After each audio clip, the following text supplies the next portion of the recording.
वला तजस्ससू, कुरान का एक और ला, तजस्सुस ना करो। तजस्सुस का मतलब है क्यूरियोसिटी। क्यूरियोसिटी में, कुरेद में, टो लगाने में लोगों के पीछे ना पड़ो कि लोगों की जिंदगी के हालात, उनके मामलात, उनके रवैये, उनकी हैपनिंग्स, उनकी लड़ाइयां, उनके झगड़ों, उनके ऐबों के तजस्सुस में ना लगो। क्या मतलब है आयत का? माइंड योर ओन बिजनेस, अपनी फिक्र करो, लोगों की सीआईडी ना लगाते फिरो।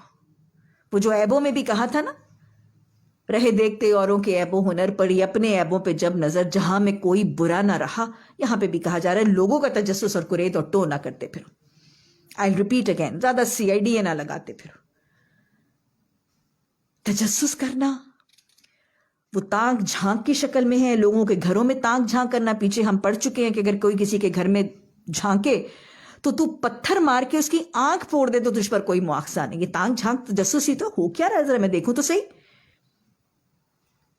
कान लगा के बातों का सुनना, किसी के खत को पढ़ना, किसी के मैसेज को, ईमेल को, किसी इस तरह की चीज को पढ़ना। हदीस ने क्या बताया था इस तजस्सुस में कि जब किसी ने किसी के खत को बिला इजाजत पढ़ा तो उसने आग में झांका। ये तजस्सुस है। किसी के ऐब तलाश करने के बारे में हदीस है अबू दाऊद में कि आप सल्लल्लाहु अलैहि वसल्लम ने फरमाया, ए लोगों जो ईमान लाए हो, अभी तुम्हारे दिनों में ईमान नहीं उतरा है, मुसलमानों के पोशीदा हालात की खोज ना लगाया करो, क्योंकि जो शख्स मुसलमानों के ऐब ढूंढने के पीछे पड़ जाता है, अल्लाह उसके ऐबों के पीछे पड़ जाता है और उसको घर में भी रुस्वा कर देता है। अबू दाऊद की हदीस है।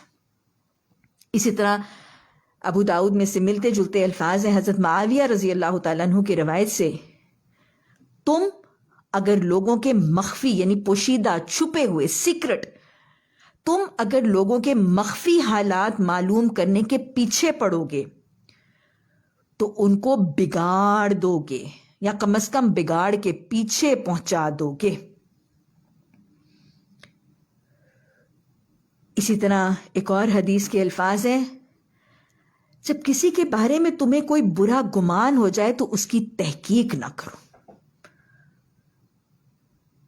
फिर हदीस के अल्फाज हैं, जिसने किसी का कोई ऐब देखा, छुपा हुआ मख्फी ऐब देखा और उस पर पर्दा डाल दिया, तो वो ऐसा है जैसे किसी ने एक जिंदा गाड़ी हुई बच्ची को मौत से बचा लिया।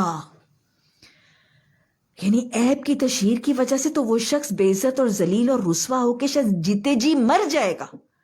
तो किसी को ये बचा लेना इस चीज से। तजस्सुस ना करो। कैसे हर चीज में ताक झांक, कान लगाना, खत पढ़ना, मैसेजेस पढ़ना, ईमेल्स पढ़ना, मैसेंजर को झांकना, कान लगा के सुन रहे होते हैं बातें। बहन मां बाहर सुन रही है, अंदर मियां बीवी की लड़ाई हो रही है, क्या कह रहा है, वो डांट रही है, वो लड़ रही है, चीख रही है, या वो डांट रहा है, किसका पलड़ा भारी है। अरे वो जाने मियां बीवी है, अज़वाज है, लिबास से खुद ही अपने मामलात को सेटल करेंगे। बीवी बाहर से सुन रही है, अगर शौहर और सास अंदर बात कर रहे हैं तो ये बाहर कान लगा के खोज लगा रही है, क्या कह रहा है, उसको क्या बता रहे हैं, क्या पूछ रही है। अरे जब तू नहीं आई थी, तेरे से पहले भी तो ये 25-20 साल मां के साथ रहा, तब भी तो बातें करता था। तेरे आने के बाद अगर कर लेगा तो क्या तुझे तकलीफ। मां बेटे उनकी अपनी 100,000 बातें, लेकिन वो कुरेद लगाने में बैठी है। सहेलियां, हमसाइयां रोई रोई सी लग रही थी शादी पे, पता नहीं आंखें कुछ लाल थी, परेशान परेशान लग रही थी। खैर हो सही, अरे खैर हो तो वो बता देगी तुम्हें अगर तुम्हारी मदद की जरूरत होगी। हमसाइयां कुरेद ले रही हैं, बहनें कुरेद ले रही हैं, आपस में डिस्कस कर रही हैं, पता नहीं इसकी बहू आई है, कितने बजे सो के उठती है, पता नहीं चाबियां किसके पास हैं, अब पता नहीं बहू खाना पकाने भी लगी। अरे why must you be bothered. तुम जानो, तुम्हारी बहू जाने, अपने घर को संभालो, तुम्हें दूसरों के घरों की क्यों कुरेद और टो। वल्ला तजस्ससु, तजस्सुस ना किया करो। اتنا امپورٹنٹ ہے، یہ لا ہے، یہ ڈونٹ ہے قرآن کا. اور پھر اس کے بعد ایک اور لا،